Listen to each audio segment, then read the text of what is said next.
Hello, and welcome to your genetic inheritance orientation. Before you officially exist, it's important to understand the basic rules of your DNA. These guidelines are based on the work of Gregor Mendel. Today we'll walk through Mendel's 3 laws of inheritance. These laws describe how traits get passed down from your parents to offspring. Law number 1, the law of segregation. The first law states that organism has 2 alleles for every gene, one inherited from each parent, but when the gametes form, which is your egg and sperm cells, these 2 alleles separate, so each gamete only gets 1 copy of each gene. For example, if an organism has a heterozygous genotype, meaning one allele is dominant and then the other allele is recessive, then the gametes will only produce 1. So meaning either 1 dominant or 1 recessive, but not both. That is the law. This ensures that the fertilization actually has occurred and the offspring ends up with 2 alleles coming from each parent, restoring the diploid state. And the second law for today is the law of independent assortment. The second law explains how different genes are inherited independently from one another. This independent inheritance occurs when genes are located on different chromosomes or are far apart from one another on the same chromosomes, since greater distance increases the likelihood of recombination separating them. When this happens, the F2 generation typically shows the classic 9:3:1 phenotypic ratio. And for the last law, law number 3, the law of dominance states that when 2 different alleles are present, one may be dominant than the other. A dominant allele expresses itself in the phenotype, and that is what we see, that's what we're observing, even if only 1 copy is present.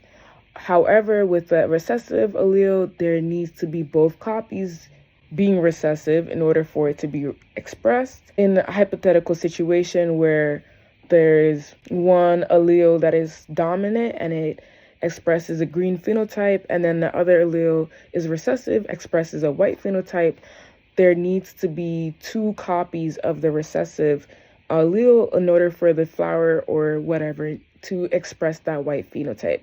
And if there was a heterozygous copy of these alleles, then the dominant phenotype will always trump the recessive phenotype. So, of course, there are 5 million exceptions for inheritance, the first being sex-linked inheritance. So genes located on sex chromosomes like the X or Y chromosomes don't follow standard Mendelian ratios. Males happen to be hemizygous for X-linked traits, which means that they only have 1 copy of each X-linked gene, so they express recessive alleles at a much higher frequency than females. The white-eye Drosophila mutation is a classic example of this. So the W gene, which encodes eye color, sits on the X chromosome. So males only need 1 recessive allele to display white eyes, while females need 2. The next exception is gene linkage. Genes located close together on the same chromosome violate the law of independent assortment because they tend to be inherited together. In Drosophila, we saw this with the black body and vestigial wing genes, which are both on chromosome 2 and show a linkage, which gives us skewed ratios instead of the 1:1:1:1.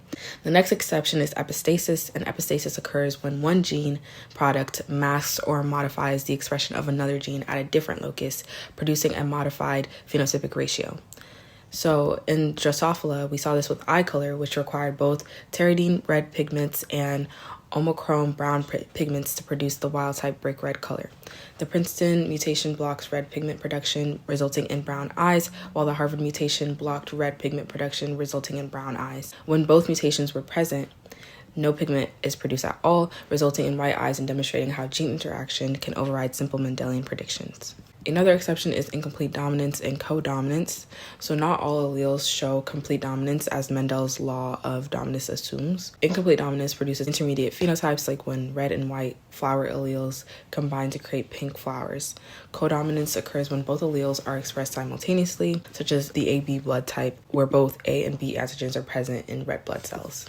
Another exception is chromosomal abnormalities, which occur during meiosis. Non-disjunction is the biggest one, where the sister chromatids fail to separate, resulting in aneuploidy and gametes receiving an abnormal amount of chromosomes. This violates normal segregation patterns and leads to conditions like Down syndrome, which is trisomy 21, with 3 copies of chromosome 21. Other examples include Turner syndrome, monosomy X, and Klinefelter syndrome, which is XXY, all demonstrating how errors in chromosome segregation produce phenotypes that Mendel's laws cannot predict. Many traits are controlled by multiple genes rather than a single locus, producing continuous variation instead of discrete phenotypic classes. While Mendel's laws apply to each individual locus, they don't predict the complex phenotypic distribution seen in polygenic traits. Examples include human height and skin color, where numerous genes contribute to small additive effects that produce a wide range of phenotypes. Finally, we have environmental effects. So phenotypes are determined both by genotype and the environment, a relationship that is often expressed as phenotype equals genotype plus environment. Even individuals with identical genotypes can display different phenotypes when exposed to different environmental conditions. Mendel's laws describe genetic inheritance but don't account for environmental factors like nutrition, temperature, or stress that can significantly alter how genes are expressed. So that just about summarizes all of the exceptions for Mendelian inheritance. After reading through all of these, I have decided to agree to the terms and conditions, and yay, welcome to genetics. We've been accepted, but remember, genetics is way more complicated than Mendel's P-plan suggested.